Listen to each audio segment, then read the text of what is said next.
Thrissur railway station parking ഏരിയയിൽ വൻ തീപിടുത്തം. പടിഞ്ഞാറു ഭാഗത്തെ ഗേറ്റിനടുത്തുള്ള ബൈക്ക് പാർക്കിംഗിലാണ് ഇന്ന് രാവിലെ 6:15ഓടെ തീപിടുത്തമുണ്ടായത്.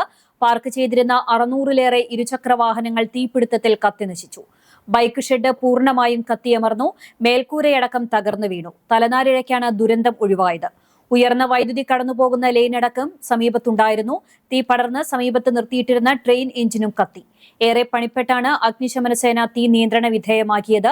എന്താണ് തീപിടുത്തത്തിനുള്ള കാരണം എന്ന് വ്യക്തമായിട്ടില്ല. ഇലക്ട്രിക് സ്കൂട്ടർ കത്തിയതാകാം എന്നാണ് സൂചന. എന്നാൽ ഇത് ഔദ്യോഗികമായി സ്ഥിരീകരിച്ചിട്ടില്ല. സുരക്ഷാ ക്രമീകരണങ്ങളൊന്നും തന്നെ പാർക്കിംഗ് പ്രദേശത്ത് ഉണ്ടായിരുന്നില്ലെന്നും ആക്ഷേപമുണ്ട്.